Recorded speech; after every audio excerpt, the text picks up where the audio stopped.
Hello everyone, good morning to all.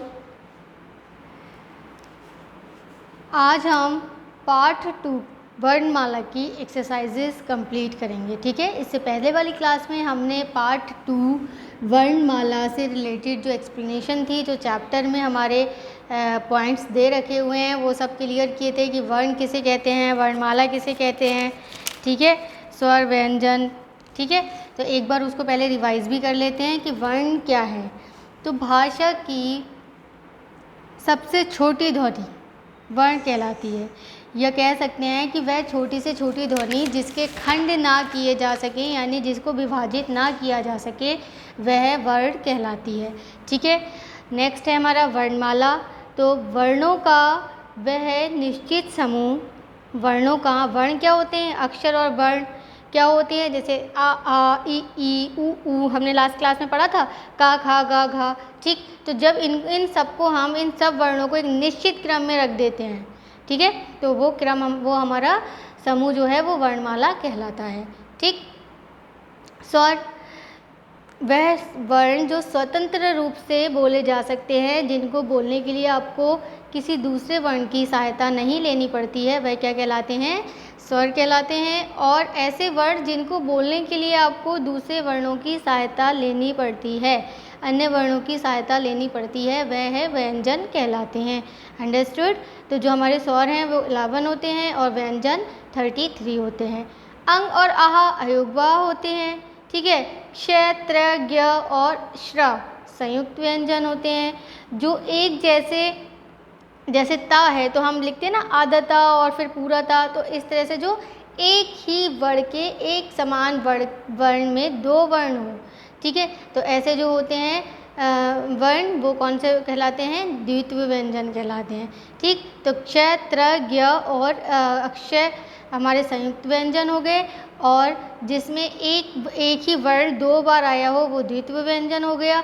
और हमारा ळ और ढ, और ढ जो है वो कहलाता है अतिरिक्त व्यंजन, जो कि इस वाले ढा और इस वाले डा और ढा को जब हम इस तरह से लिख देते हैं तो इसका रूप ये विकसित ध्वनि के रूप में यहाँ आ जाता है, और तब हम इसे जो है अतिरिक्त व्यंजन के नाम से जानते हैं। ठीक है, तो जो व्यंजन होते हैं, जब व्यंजनों में स्वरों को मिलाते हैं तो उसका जो रूप परिवर्तित होता है, वह परिवर्तित किया गया रूप मात्रा कहलाता है।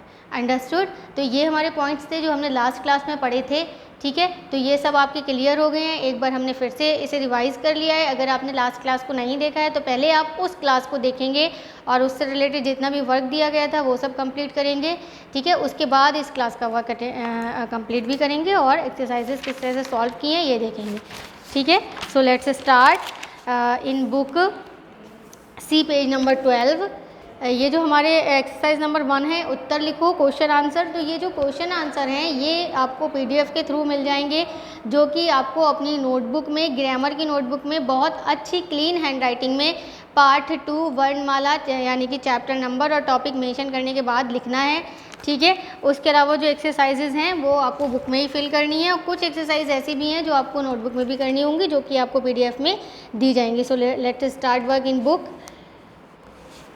एक्सरसाइज नंबर 2 है हमारी,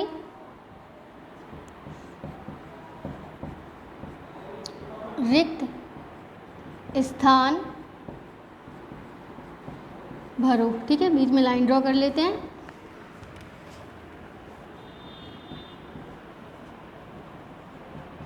का है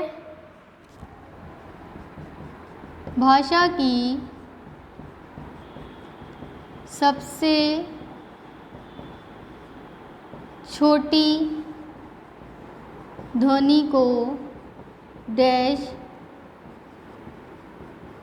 कहते हैं। ठीक, पहले राइट डाउन कर लेते हैं पूरा। नंबर 2 है आपका, हिंदी में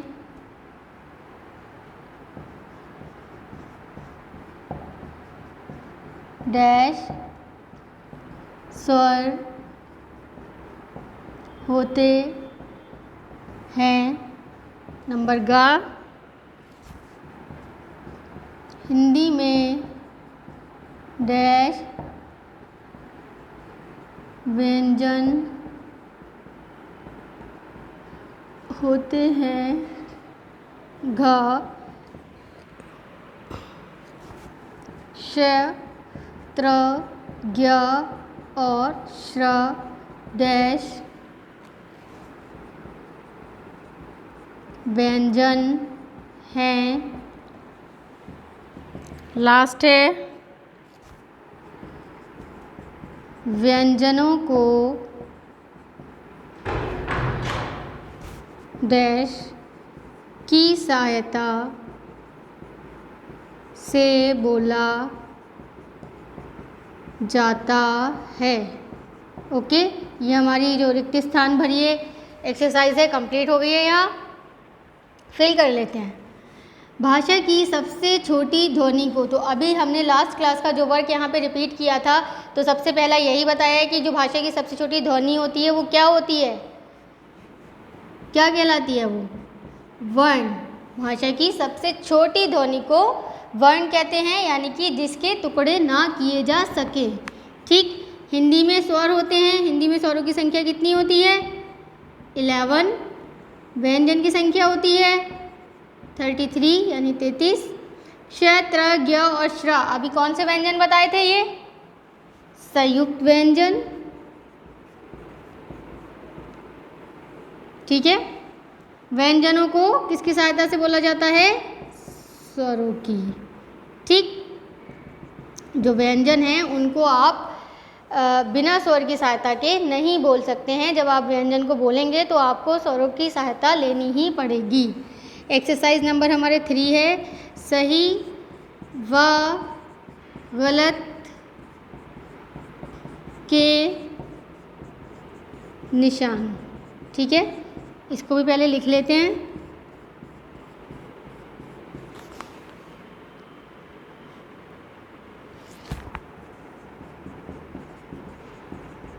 स्वरों के उच्चारण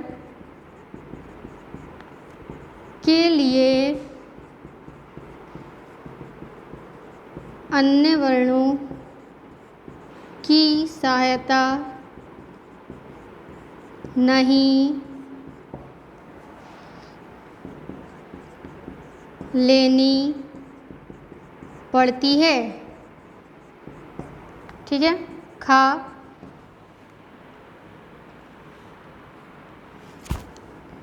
अ स्वर की कोई मात्रा नहीं होती। ग, अंग और आह अयोगवाह कहलाते हैं। नेक्स्ट है घ को अनुस्वार भी कहते हैं। लास्ट है सभी व्यंजनों के साथ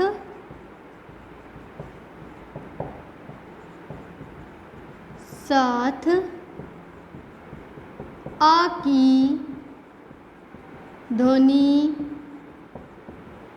होती है।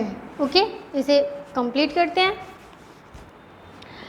स्वरों के उच्चारण के लिए, स्वरों के उच्चारण के लिए यानी स्वर को बोलने के लिए अन्य वर्णों की सहायता नहीं लेनी पड़ती है। तो यस, ये सही है हमारा।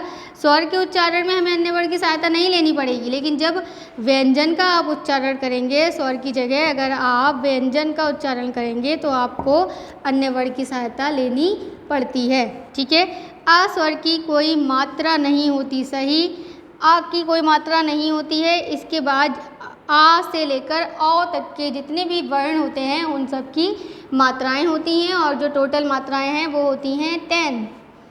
अंग और आह अयोगवाह कहलाते हैं। सही, अंग को स्वर भी कहते हैं, ये गलत। इसको क्या बोलते हैं? अनुनासिक। ठीक, और अनुस्वार किसको बोलते हैं? इसको। ठीक है, याद रखिए ये अनुस्वार होता है और ये अनुनासिक होता है। सभी व्यंजनों के साथ आ की ध्वनि होती है, तो सही जितने भी व्यंजन होते हैं वो आ की ध्वनि के बिना नहीं बोले जा सकते हैं। सभी व्यंजनों को बोलने के लिए आपको उसके अंदर आ की ध्वनि लगी होती है, तभी वो पूर्ण व्यंजन बनता है, वरना वो क्या होता है? अधूरा, अपूर्ण रहता है। Exercise number 4। वर्णों को मिलाकर शब्द बनाओ। ठीक है, ये आपको अभी जितने जो वर्ण हैं वो एक एक वर्ण अलग अलग करके दिया हुआ है, इसको आपको मिलाकर शब्द बनाना है। ठीक है, तो पहले इसे लिख लेते हैं। एक आपको सबसे पहले उदाहरण दिया हुआ है कबूतर का, उसके बाद के का से लिखना स्टार्ट करते हैं।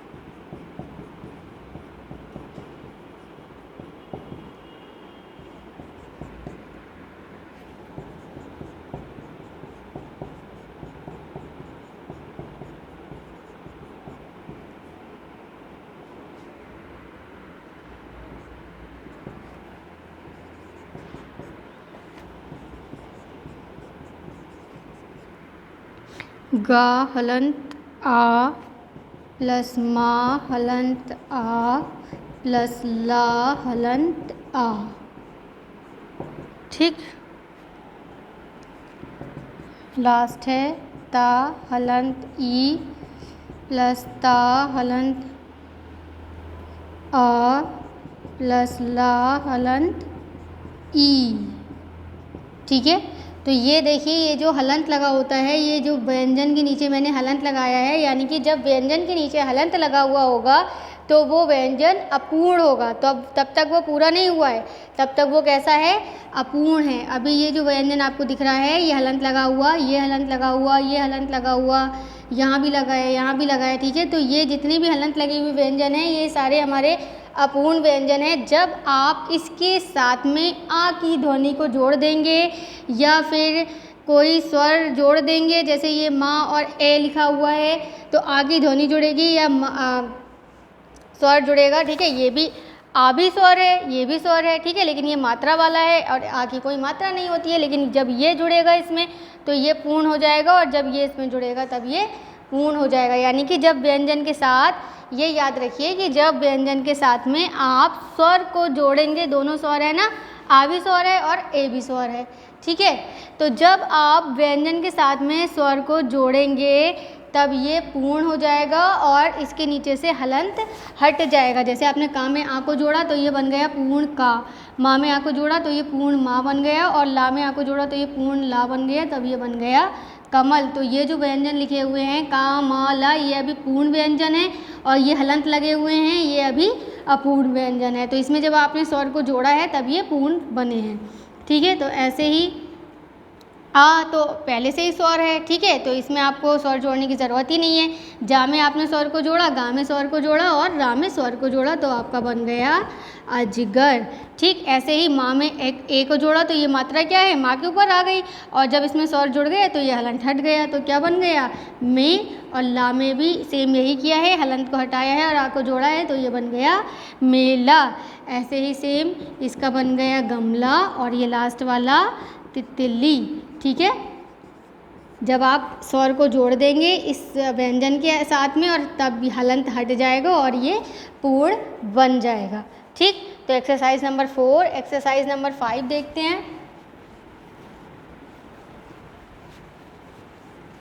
अभी आपने एक्सरसाइज नंबर 4 में जो अलग अलग आपको वर्ण दिए हुए हैं उनको जोड़कर लिखा है। और अब एक्सरसाइज नंबर 5 में आपको अलग करके लिखना है, शब्दों के वर्णों को अलग करके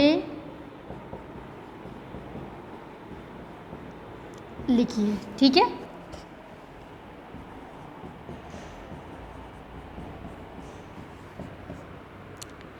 किताब, भालू, हिरन,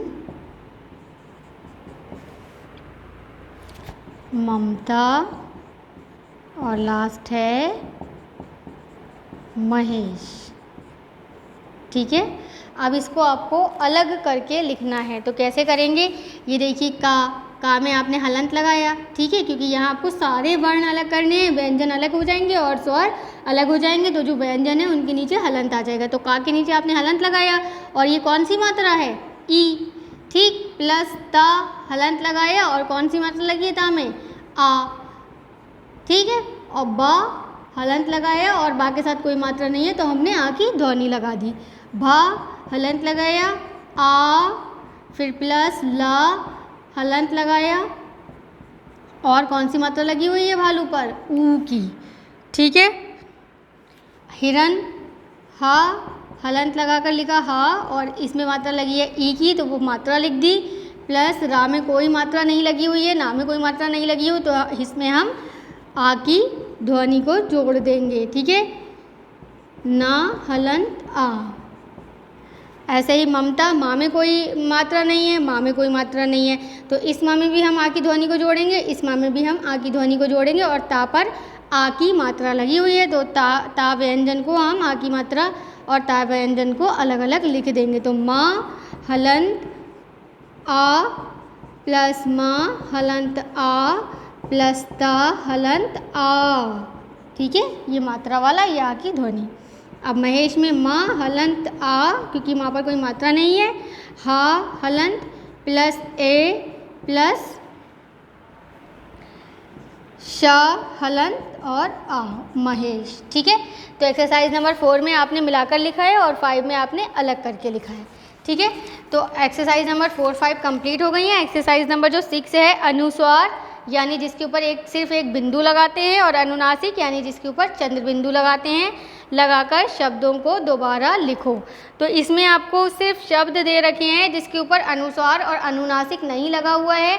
ये अनुस्वार और अनुनासिक आपको खुद से लगाना है, सेल्फ करेंगे ये एक्सरसाइज नंबर 6 कंप्लीट।